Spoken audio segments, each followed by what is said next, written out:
परीक्षा winner education platform पर आपका स्वागत है। इस वीडियो में हम डिस्कस करेंगे हिंदी दिवस से रिलेटेड सभी इंपॉर्टेंट फैक्ट्स और आपके साथ मैं हूं सचिन कुमार। चलिए बिना किसी देरी के वीडियो को स्टार्ट करते हैं। देखिए, कोई भी टॉपिक जब हम पढ़ते हैं तो उसको करंट के साथ जोड़ के अगर नहीं पढ़ेंगे तो वो अपने काम का नहीं है। इसलिए क्योंकि इसमें क्या होता है कि हम पुराना डाटा पढ़ते रहते हैं और एग्जामिनर जब भी पूछता है तो वो अपडेट डाटा के साथ पूछता है, लेटेस्ट डाटा के साथ पूछता है। तो अभी एक यूटी ऐसी बनी है जिसने एक नहीं, दो नहीं, पूरी 5 भाषाओं को अपनी आधिकारिक भाषा यानी ऑफिशियल लैंग्वेज डिक्लेयर की है। तो वो कौन सी यूटी है, कौन सी भाषा जोड़ी गई है, कौन सी पहले से थी, सभी डिस्कस करेंगे बारी बारी से। वीडियो को शुरू करते हैं। जो हिंदी दिवस इस बार सेलिब्रेट किया गया 68वां यानी 68th हिंदी दिवस सेलिब्रेट किया गया और ये 14 सितंबर के दिन सेलिब्रेट किया जाता है क्योंकि इसी दिन 14 सितंबर 1949 को ही संविधान सभा ने हिंदी को राजभाषा या राष्ट्रीय भाषा का दर्जा दिया था। और जिस दिन हमारा संविधान लागू हुआ था 26 जनवरी 1950, इस दिन उसको अंतिम रूप दे दिया गया। और तब तक क्या होता था कि हर जगह इंग्लिश को मान्यता दी जाती थी या इंग्लिश हर जगह यूज होती थी कि कोई ऑफिस वर्क के अंदर, कोर्ट के अंदर हर जगह इंग्लिश यूज होती थी। तो एक आर्टिकल पास किया गया अनुच्छेद 343। इसके तहत क्या हुआ कि अंग्रेजी के साथ साथ या इंग्लिश के साथ साथ हिंदी को भी कामकाज की भाषा के रूप में प्रयोग किया जाने लगा। नेक्स्ट, ये पर्सन है व्यवहार राजेंद्र सिंह। इन्होंने क्या किया कि एक बहुत फेमस साहित्यकार थे हिंदी के और ऐसा कहा जाता है कि इन्होंने हिंदी के लिए काफ़ी संघर्ष किया, हिंदी को पहचान दिलाने के लिए।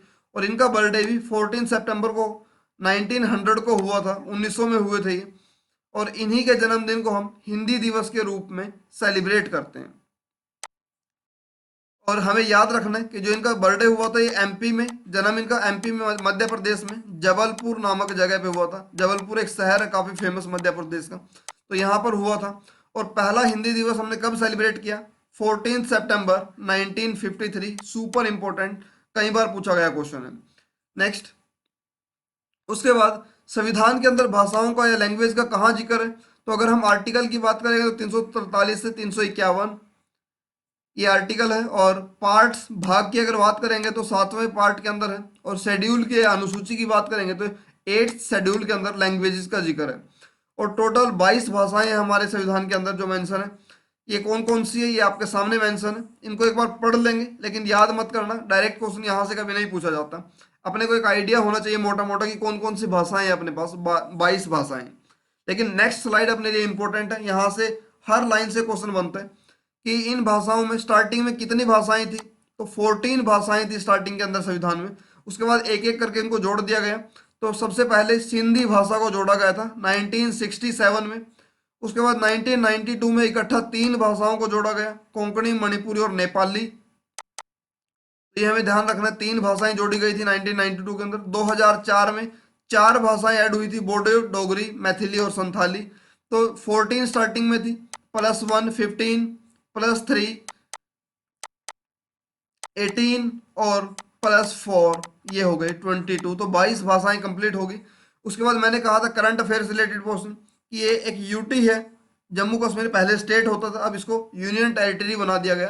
तो पहले एक बार समझ लेंगे, पहले अपने पास टोटल 29 स्टेट होते थे और 7 यूटीज होते थे। तो यहाँ से एक स्टेट को माइनस कर दिया, जम्मू कश्मीर को।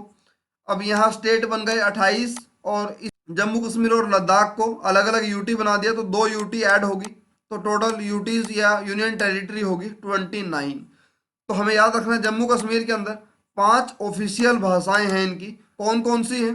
देखो, उर्दू और अंग्रेजी तो पहले से थी, अब नई कौन सी ऐड की है? कश्मीरी, डोगरी और हिंदी। सुपर इंपॉर्टेंट, बार बार पूछा जाता है क्वेश्चन ये। तो कश्मीरी, डोगरी और हिंदी याद रखेंगे, 3 भाषाएं हैं और 2 भाषाएं पहले से शामिल थी इसमें। तो 5 भाषाएं टोटल होगी। और 5 भाषाओं वाला राज्य कौन है या केंद्र शासित प्रदेश कौन है? जम्मू कश्मीर। तो मुझे लगता है आपको वीडियो पसंद आई होगी। अगर पसंद आई तो इसको लाइक करिए, चैनल को सब्सक्राइब करके बेल आइकन प्रेस कर लेंगे। Thank you.